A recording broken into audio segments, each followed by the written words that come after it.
Are you on edge? We live in challenging, edgy times, so let's lean in. I'm Sandra Bargman, the host of the Edge of Everyday podcast, which drops bi-monthly on all your favorite podcast platforms. Tune in live with me and my friends and colleagues as we share stories and tough talk about pushing boundaries and exploring our rough edges. Real talk with real people that sparks provocative invitations to leap out of what's safe. Sandra Bargman, on the edge of every day. Thanks for listening.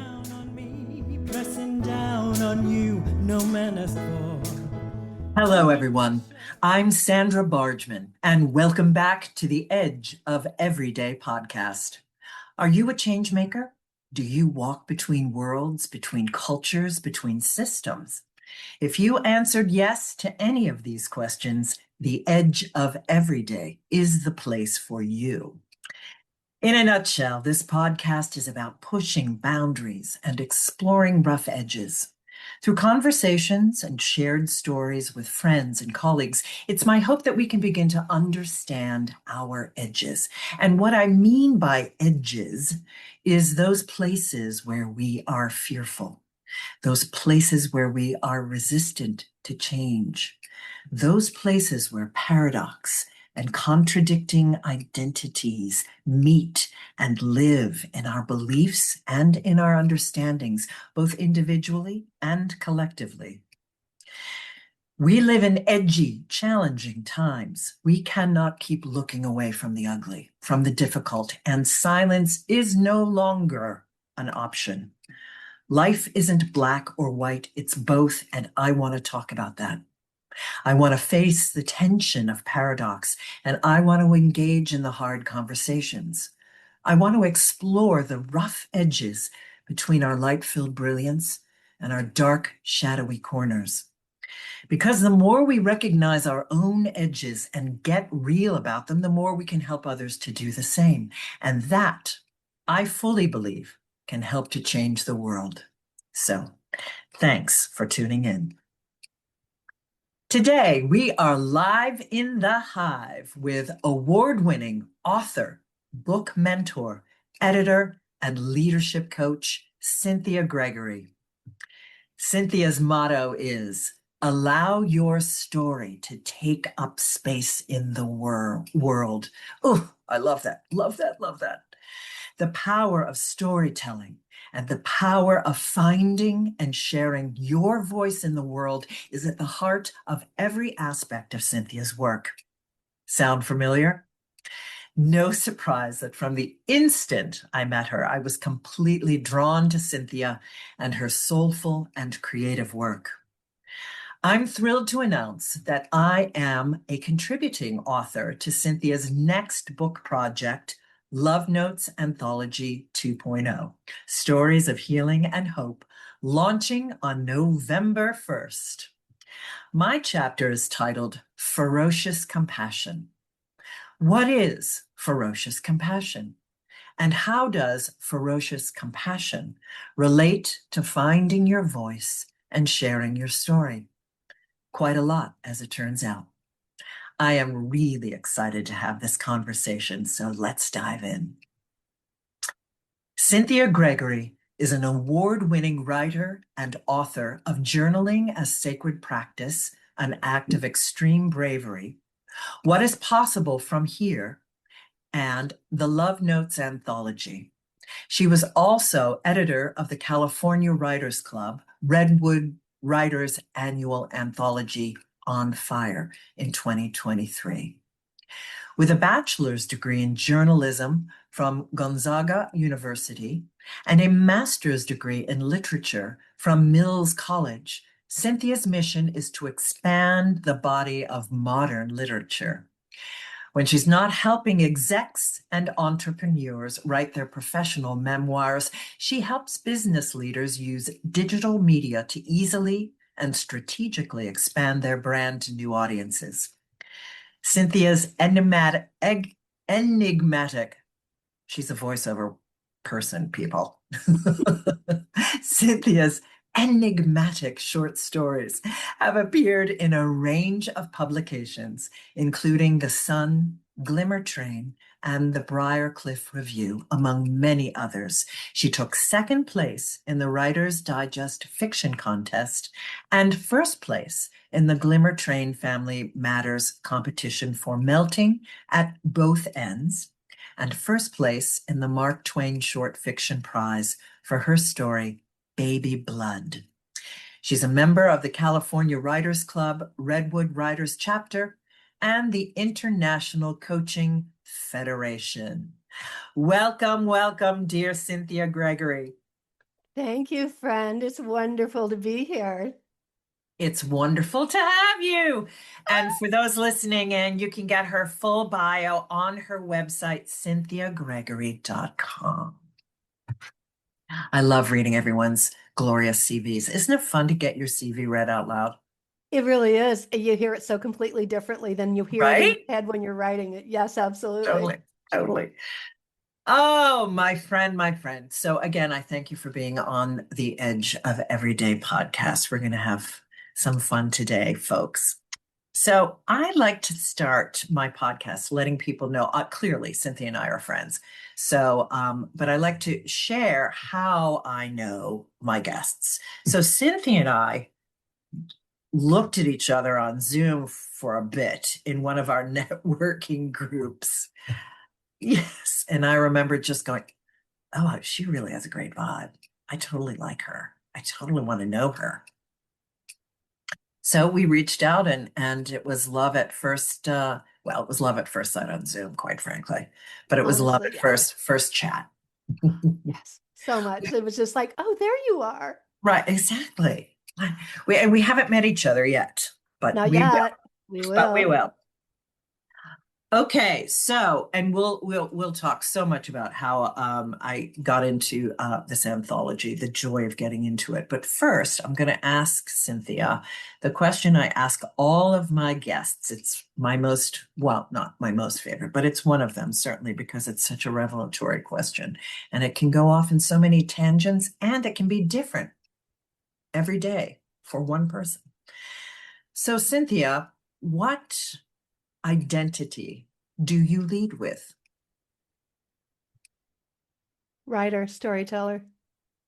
It's something Well, that's just that's been easy. so, yeah. It's just, that's, it's at my core, that's who I am. I've been fascinated with stories since I was a child.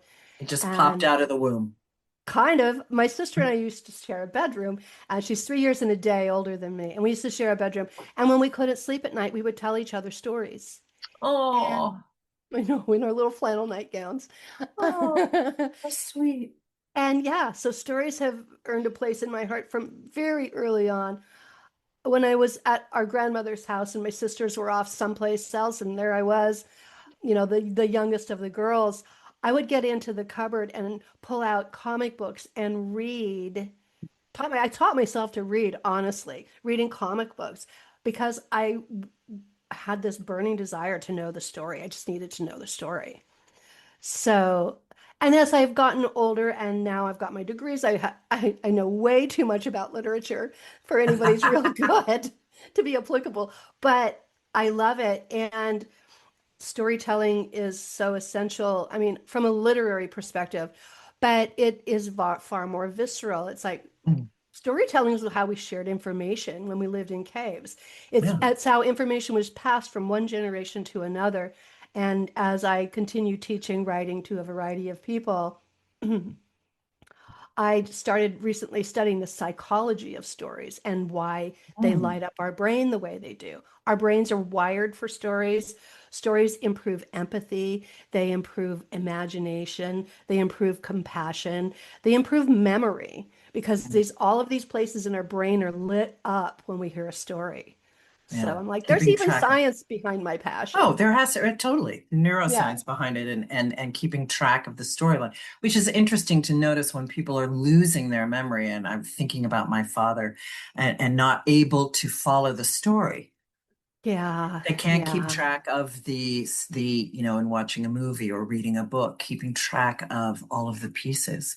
So that, yeah, it I was completely speaking makes to a sense. group of elders recently, and there was a woman who said, "Oh, I really want to write a book." And I said, she was probably in her early 80s. I said, "Please write that book because Yeah. when your voice is gone, your stories are gone and they'll be lost.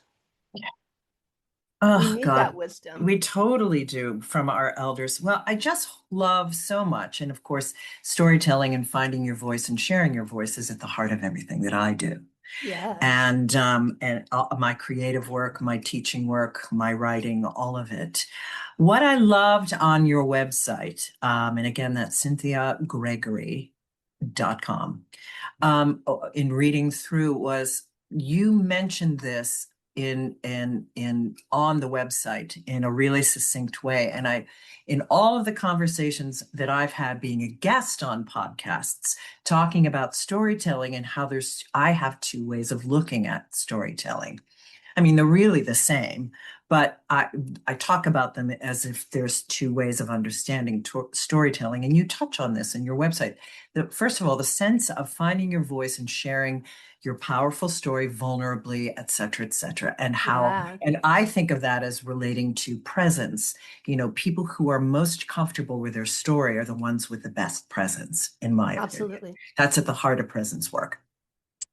But you also mention the darker side, the shadow side of storytelling, and the negative self narrative and the stories we tell ourselves about ourselves that are not true, and the power of rewriting that and finding your voice through the power of rewriting those negative self narratives. And you address that, and you do that work in your coaching work and in how you deal with burgeoning writers. Yes? Talk to us about that. Absolutely. It's so funny. When I became a certified coach about 7 years ago, I went to my first networking group and I said, well, I don't know. I'm a coach and I'm a writer, but I don't know how they go together.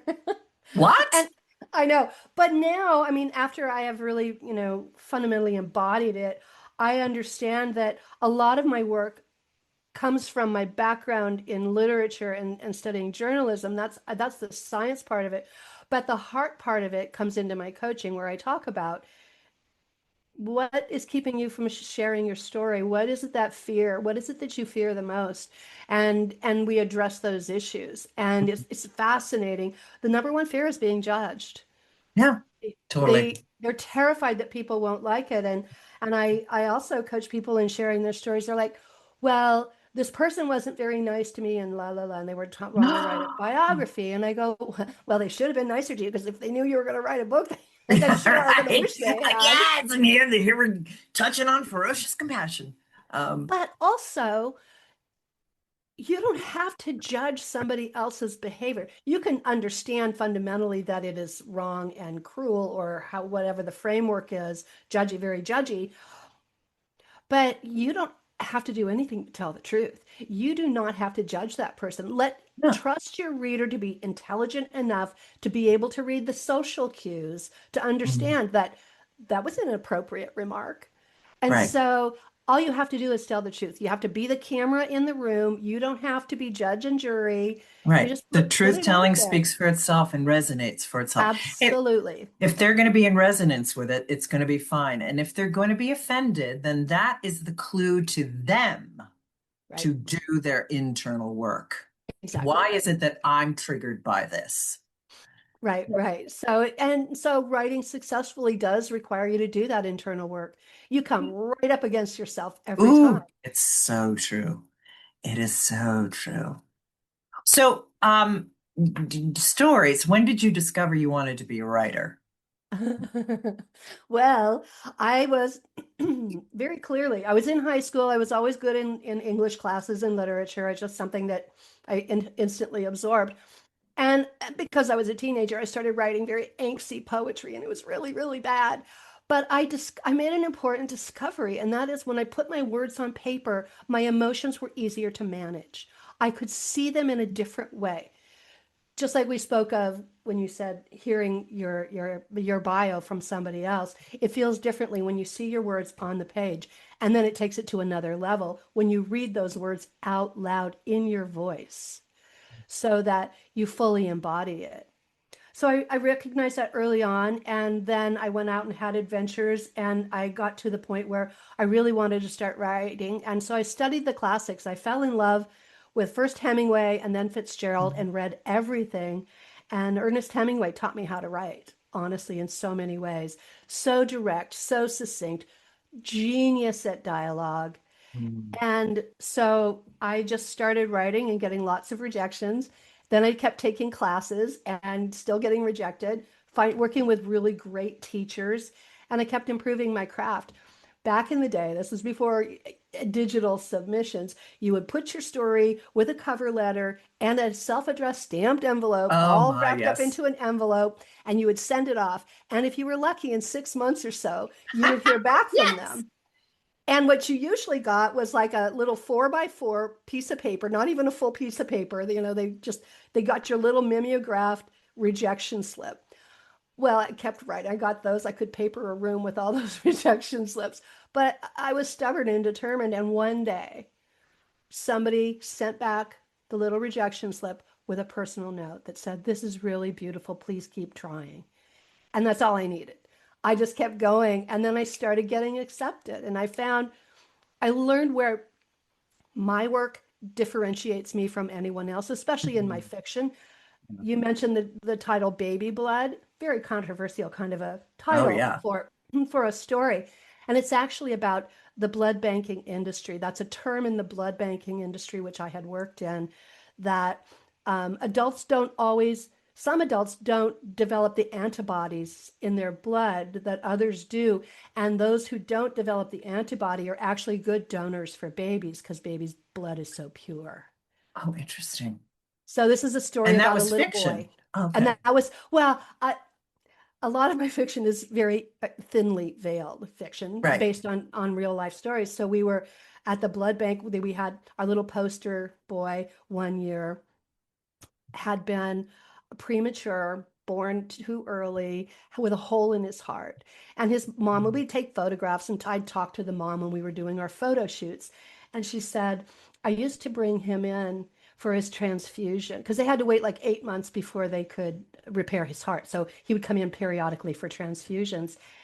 And she said he would turn from blue to pink. And I just got a zip right up my spine. And I went, if I don't tell this story, who will? Well, oof.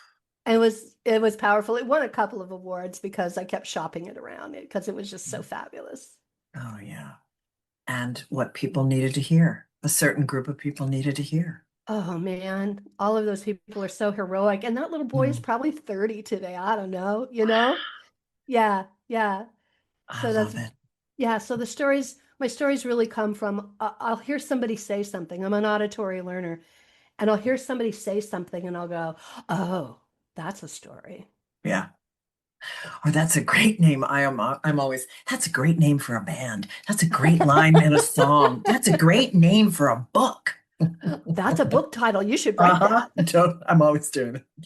No, I hear you. That's great. So you started out with fiction and then you Mhm. moved into what drew you into doing this? I was fascinated that you did a journaling teaching book, helping Oh, book. That, yeah. and I love that. Tell us about that spark. I that pardon me. So I suffered a bad breakup 1 year, and I decided instead of, diving off the cliff into a deep depression and all kinds of bad behavior, I decided to channel all that energy into a creative project. And I'd been studying this process for a long time. And I just decided I'm going to sit down for 48 days in a row and write 1,000 words a day. And I'm going to write a book in less than 2 months. It's And great. so I did. Yeah, it's And so great. it's basically about writing, creative writing techniques and how to really kind of push yourself and develop yourself. That's fabulous. Yeah. Yeah, I mean, journaling, just period, is so powerful. I do always tell people, that my clients that just one of the first things to do is just start journaling about your feelings about what it is as a means of understanding and getting things out. And to your point, getting it on the page, it's almost like it can free up your brain to think Actually, something else. And there's actually, neuroscience behind that. yes, yes. And it can bypass your conscious mind and dive into your Fine. subconscious where the really juicy stuff Yeah, and is. it's doing that internal work, and all of a sudden you're dreaming about what you're writing, and oh, Yeah, it's yeah, yeah, yeah. it's potente. It's potente. It's so potent. And And I would love to get a copy of it. Oh, I'm gonna absolutely. have It's to. on the I'm gonna way. have to. On the Oh, way. oh. I'll send you an Um, autograph copy. please, madame, please. Yes, I can do Uh, that. um, yeah, because I'd like to think of journaling as more creative, prompting sorts of ways. So that's also part of why I'm so fascinated. I have other journaling books, and I certainly just have journaled naturally, like you, from a young person, Right. being a young person. But I being able to focus it in certain ways, I think, is so powerful. Yeah, and also part of the feature that I use in my process is timed writing.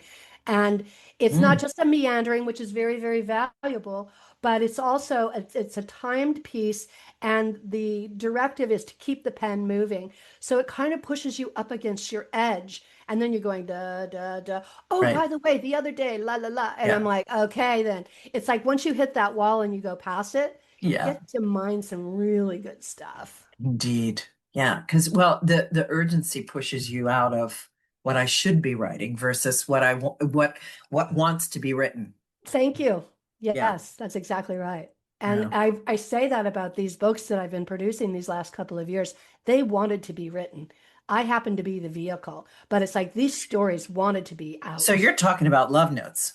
Yes. Yes. So we're Yes. segging into love notes. Yes. So talk to us Well, about, the inspiration for love notes and where are you in love notes point two or 2.0? oh my gosh, so exciting. It really is exciting. The story of how Love Notes came about is kind of interesting. It's not terribly surprising if you understand that one of the fundamental themes in the love notes from the soul, obviously, Mm, are, soul deep messages that we are able to um, create. So in early 2023, a friend of mine was turning 80 years old. I live in California. She said, "Hey, I'm going down to a silent retreat in Big Sur for my birthday. Do you want to come?" I said, "Well, yes, I do." So we went to a Benedictine monastery for a 3-day silent retreat. And I was sitting one morning. This retreat is above Big Sur, and all you can see is the sparkling blue ocean. And you've got the mist coming in the morning. I'm sitting on a bench. They have all these fabulous benches out around the property where you can just sit and meditate. The monks are chanting in the chapel. I'm reading Mary Oliver poetry and just weeping with Oh, the of joy course of you the are. moment, right? And I say that I got cracked open. I heard a voice say, very much like a directive, Love Notes Anthology. And I Wow. went, well, okay. But I thought, "Ah, that's a little woo. I don't know if I can really do. I don't want to put myself out there in quite that way." But I went back home and started talking to friends and colleagues, and I said, "Love Notes from the Soul." And they all went, "Oh," just like, Yeah, "Oh, that sounds wonderful. Can it I be a resonated. part?" Yeah, it's such a beautiful thing. And that title actually came up from an example of somebody was saying, "Wow, how do you write like that?" I went, "Well, when have you ever written something and you're really in the zone, you're writing it and you put it away, don't really think about it, and you come back to it later and you go, whoa, who wrote that?" Right? I say it's your soul communicating with you in that moment and releasing those messages that you're delivering. So that's how the Love Notes from the Soul title came about. That's heavenly. Oh, I love, yes. Right? Complete, full, yes. Full body Resonates chills. full Yes. on, yes. Uh, chicken skin, as I like to call it. Chicken skin. Chicken skin. Yes, yes. So you did want Love Notes Anthology Mhm. 1 in Yes. 2023. Yes. And Well, then, we released that in the spring of 24. oh, And okay. then, it took about a year to put it together. So that was released in the spring of 24. And then I decided, well, let's do another one because it just seems to have that much interest. So that book took about 14 months to produce. Love Notes 2.0 came out in 10 months. It just fell together every step of the way. When I started getting nervous, going, "Oh no, we're running out of steam," a door would open, a window would open. Mm. I would just go in deep into meditation whenever I started feeling a little nervous about this crazy project. And And every single time doors opened, solutions appeared. And so we started recruiting authors in January of 25, and we will be going live with the book on November 1st. On November 1st. And I will be there. Oh, And I, yeah, you will. oh, yeah. Oh, November 1st, everyone. Mark your Right. calendars, and there will be in the notes because this podcast is releasing on October 15th. There will be a link to attend, to register to attend the live Zoom of the virtual launch, and in which many of the authors are going to be reading from their book. How many authors are there? There are 28 in this book. Fabulous. We have one couple who it was a really fun experiment in writing. They alternate their voices in the telling of their story, of their love story. That's It's great. wonderful. Yeah, yeah, yeah. That's fantastic. And I will do a reading as well, although I may do a little reading later in our chat today. I would love that. I would love how your story came to be in Mm, this anthology, in this collection, because one of the things that I was really adamant about is offering this as an independent publisher. I know how competitive the publishing industry is. I know how hard it is to get published. I have all the rejection slips to prove it. But I think that I also recognize that there are voices that deserve to be heard. And if I own the platform, if I am the publisher, I get to provide that platform for people to mm, share their story, to be seen and heard. yeah. And so I love that about being able to offer this platform. And one of the things that I wanted to ensure in Love Notes 2.0 is a variety of voices. We Yes. have we have Jewish voices, we have Muslim voices, we have voices from men, we Fabulous. have voices from women, we have voices from business leaders, we have voices from nonprofit leaders. This is a community DEI. voice. Yeah. DEAI, baby. Yeah, yeah, all of it. I'm just so excited for the arrival of this book. Yeah. Oh, congratulations. And I am so deeply honored to be a part of it. I just, the excitement that I felt meeting you and talking about it and I wouldn't call myself a fledgling writer since I have published in another book, but Right, writing has not been my first creative endeavor, or I didn't pop out of the womb wanting to be a writer.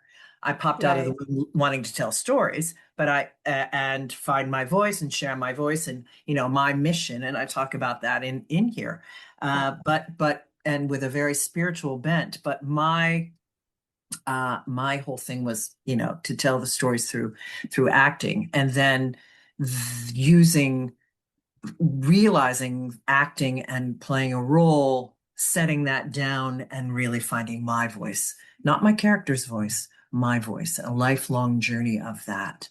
um yeah. So writing was, I went to a dear, dear friend of mine. I didn't go to her. It was a woman. Her name was Gloria Karpinski, and I was doing the voiceover. I was producing one of her books on Ooh, tape. I ooh. produced it and voiced it. And part of my payment, she gave me a reading. She does these, did, dear, she was one of my dearest mentors and recently passed away. Mm, Bless her soul. that's her Uh, soul. she Part of my payment was to receive one of these extraordinary readings from her, Oh. and she said I was going to write a book, and I just about peed myself. I was like, no. I said, what? Come on. Come on. No, but it was her, so I took it seriously. It was kind of like, well, I don't know what to do with that information. Well, lo and behold, boom, I Yeah. started for a variety of reasons started writing. So and then was invited into this other book and did Anger and the Reluctant Leader. And there's an episode on that, Ooh. listeners, where I read that. And this one is Ferocious Compassion. And so I was thrilled when we agreed to do this. An experience had just happened to me that I talk about in the chapter, Mm. and that phrase had arisen from deep within me. Ooh. And that's how Ferocious Compassion came to be. And of course, I came out of meditation. I instantly Googled it. And is that a thing out there? Well, apparently fierce compassion is out there, Right. but not ferocious. And I loved fierce compassion, but mine took it a step further, not surprisingly. And hence, ferocious was spot on. It was more accurate. Well, for me, it was. Yeah, and words matter, right? So it's And they the word matter. has to be exactly right. I knew from the start of this project and after we had met that I wanted you to be in the book. And it was scary kind of to ask you. I was like, oh, she has all these opportunities coming her way. Why would she do this? But then you told me about Ferocious Compassion. I'm like, oh, yeah. And you said, as I recall, I don't know, is this going to be okay? And I went, well, yeah, DEI, baby. Yeah, yes. Well, I mean, at the time, and this is such a great thing to talk about. Okay, I'm going to give folks a little tiny insight into it. At the time, I had had a conversation with a friend of mine about, it was before the election, presidential election, and I said, and invited this person to my home, and what flew out of my mouth. I'm not giving there's so much more in here, but this I'm not giving anything away really by saying this. I said, Mhm. unless of course you vote for him, and we all know who him is, in which case you're not invited into my home. And the and the silence that ensued and the pregnant pause that ensued, and then what? And I said, you heard me. I'm always going to love you. I'm never going to be unkind, but you don't get to vote against my rights as a human being and the rights of people I love, and expect to be invited into my home to actively be made to feel comfortable with your oppression, your choice to align with oppression, and come into my home and expect to be, everything to be peachy. Yeah. I, I, Yeah. that's a patriarchy, and I'm done. Yeah. And I will be kind to you always, always, but I'm not playing nice, nice. And that's at the heart of what that was. And, once I told that story in a variety of places in the same networking group that we're in, Hmm. Hmm. and the response, everyone, and that's a somewhat conservative group, and the response, Somewhat. okay, thank you. Um, and there was like shock, and you could feel it. It was palpable. And Hmm. and I've had this conversation with other men who have been like, "Well, you're an interfaith minister, and that's not unity conscious." I'm like, "Whoa, no. It's classic white supremacy and patriarchal behavior to demand that the oppressed be all nice to the oppressor. No, I No, know. I will. And as a good New Yorker, and I say this in the chapter, we all know the difference between being nice and making nice and making comfortable and being kind. that's right. Kindness I'm not ever going to be cruel. I will be helpful. I will meet you where you are, and but I am not actively working to make you comfortable with the decisions you've aligned with and made for yourself. Absolutely. Absolutely. What was the phrase you used? New Yorkers are not nice, but they're kind. Oh yeah, Californians yeah. are no, they're nice, They're but they're nice, not but they're not kind. kind. Well, that's not my phrase. That's kind of a well-known. Ah, It was East Coast versus West Coast. But of course, it's New York versus LA. Everyone's all right. nice, and they'll stab you in the back in LA is the thought. Yeah, And it's not. This phrase doesn't exist for no reason. And New yeah. Yorkers, are not. They're not nice, but they're really kind. This is so great when people from the South come up and they're all like, "Oh my God, New Yorkers are so mean." And no, they're not. They're just in a hurry. They want their space. They just get to it, say what you need, and they'll help you. Don't sugarcoat it, which is like at the heart of it. But I they're always know so helpful. I always know where I stand with a New Yorker, and I love that. Yeah, truth telling, just saying it like it is. If Hmm. that sounds harsh to you, once again, there's your flag to do Hello. your internal work. Why does it Right. have to sound this way to be nice? Well, this is also classic men versus women in the patriarchy. If a woman gets all intense and she's being mean, no, she's not being mean. She's being blunt and straightforward and, just telling the truth. Commanding. Yeah. Yes. Yeah. And Oh that's dear. if you Oh needed, if dear. you, right, exactly. If you needed to be all sweet and soft for it to, no, no. Yeah. So sorry, not today. Yeah, yeah. So I wanted Yeah. to what spurred all of this, and I think what can tie it all together with the storytelling and the finding your voice and Hmm. how ferocious compassion it all ties it together is I'm going to read the opening and show the picture. And I think that it really pulls together the power of finding your voice and sharing your voice and what ferocious compassion is. I bought my first piece of artwork when I was 26. I was living in Tokyo at the time, fulfilling a 10-month contract working at Tokyo Disneyland, performing in two of the theatrical shows that ran daily. It was an extraordinary opportunity for me to have the time to deepen into Japanese culture, which I seem to know and feel viscerally. The park shows were fun. The Japanese cast members were exquisitely talented and professional, and I, as a result, had my snobby, quote, I don't do theme park, conservatory trained ego delightfully smacked down. One day, on my day off, I took myself on a solo adventure into downtown Tokyo, and after a long day filled with shopping and sightseeing, I meandered into a second floor art print shop with cabinets galore filled with gorgeous woodblock prints. I was overwhelmed by the variety, colors, the sheer numbers from which to choose. I looked at many that day, but I purchased the very first print I pulled out. I remember the tears that sprang to my eyes when I first saw that print, standing in that crowded, dusty shop in Tokyo. I knew I was that girl with the red mask. And once you know something, once it's taken root, you cannot stop knowing it. I longed to take the mask off. The mask of the good girl, the mask of the people pleaser, upbeat, sugar and spice, and everything nice. And here is the painting.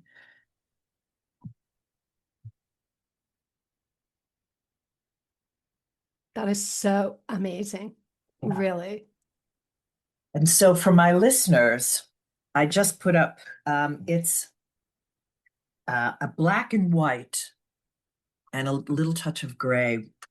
And this girl, it's a girl, and she's taking the red mask off that has the really smiley, upbeat face to reveal who she is underneath, that looks very melancholy and soulful and not at all perky.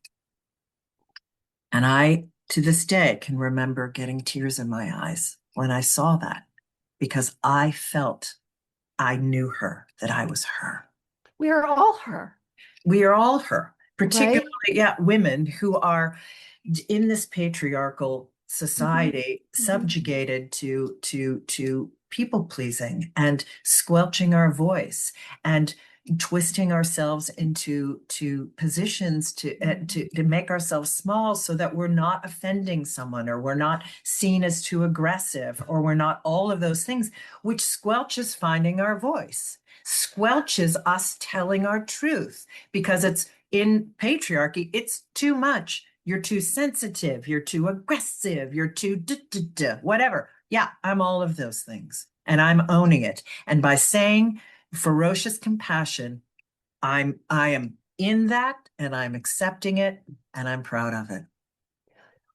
It's something that once you name it, and I believe that naming is so potent, it's so powerful that you name that and you own it, and it's something that will continue to reverberate.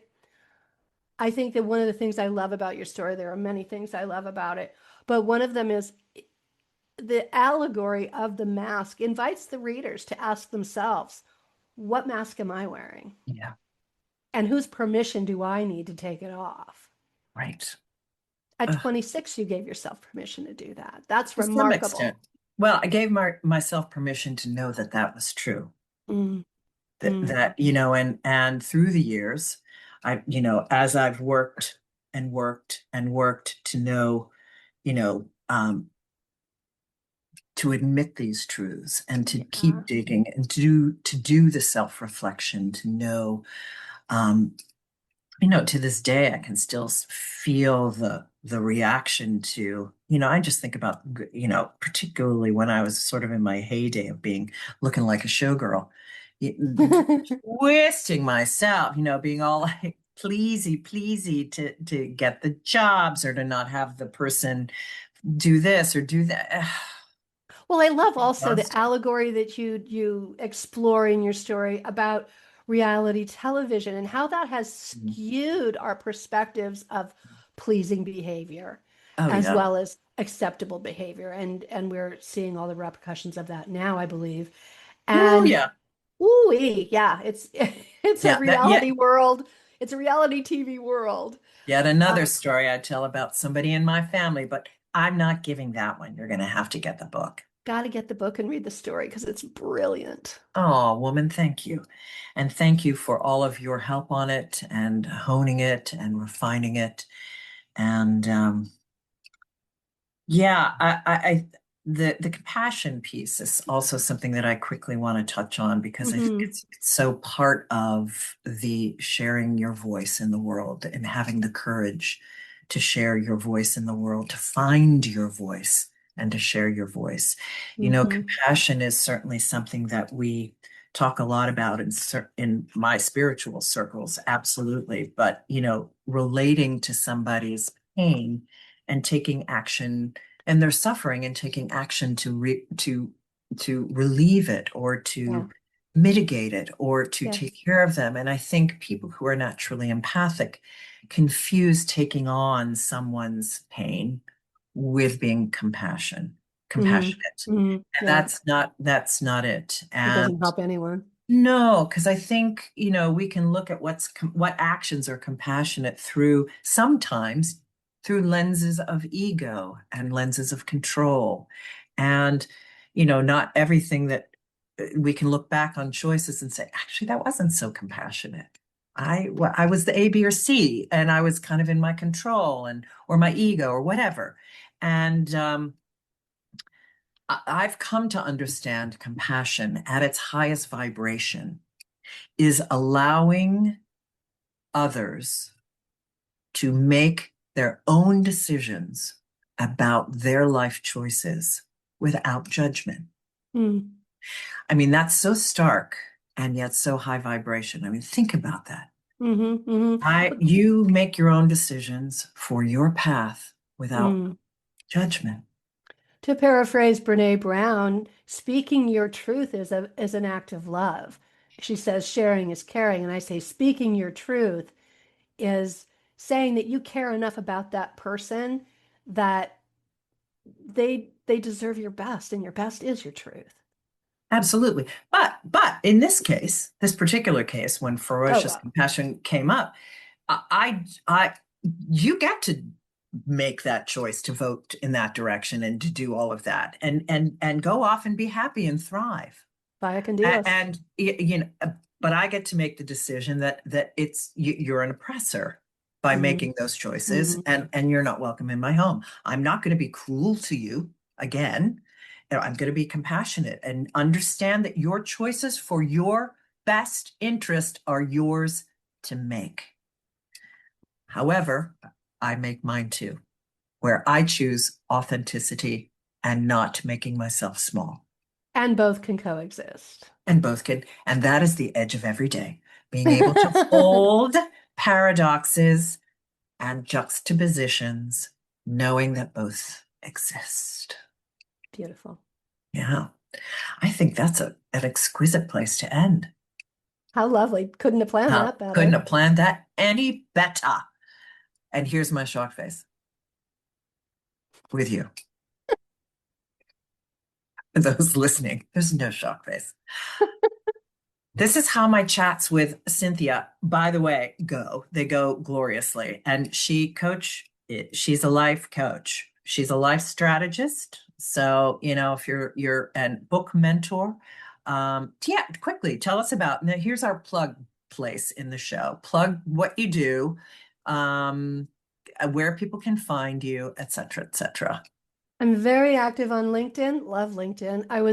Had a corporate life before I was doing this work, and I developed a community there, which has done nothing but bloom. So I'm very active on LinkedIn. It's LinkedIn/N Gregory Cynthia. If you search Gregory Cynthia, I'll pop up. I am active on Facebook as well, but not as much because I prefer that other community. But I also have my website, coachcynthiagregory.com. And I offer workshops and I teach and I mentor people through the process of writing their book. I'm also a developmental editor in the possibility that they've written a book, God love them, and they need that objective perspective to help them polish it, much the way I helped you polish your chapter. I can do that on a book level as well. And I found that as much as I love to write, I'm actually a really good editor and I enjoy it. Yeah, I get that. I totally get that. Well, that's the combo that you and I share. We have our creative things that we love to do, and we love to use those processes to uplift and educate others. Absolutely. That leadership, service leadership. I love, love, love that. Yeah. It's a life mission. It is indeed. It is a life mission. All right. Any last words for our listeners before we say goodbye? Well, sister friend, I would say my suggestion is get yourself the prettiest journal you can and the prettiest pen, so you'll want to spend time with it, and journal with your own soul and let what's inside out. Yeah. Amen. Great words of wisdom. I thank you. Thank you so much, Cynthia Gregory, for coming on the Edge of Everyday podcast. What a delight. I'm so delighted to be in Love Notes Anthology 2.0. Again, launching on November 1st. In the show notes, there will be links to sign up to attend that, hear readings from all of the authors to celebrate. This book makes an exquisite gift for those in your life, perfect for Christmas, stories that will touch everyone. Just a great gift, not a holiday gift, a birthday gift, period. Right. I like to say, buy one for yourself and one for someone you love. Keep sharing that love. Yeah. Amen. So, my dear, dear listeners, I thank you again for spending time with us. And remember, you are always at the edge of the miraculous. Until we speak again, take good care. Pressing down on you, no man has fall. Under pressure.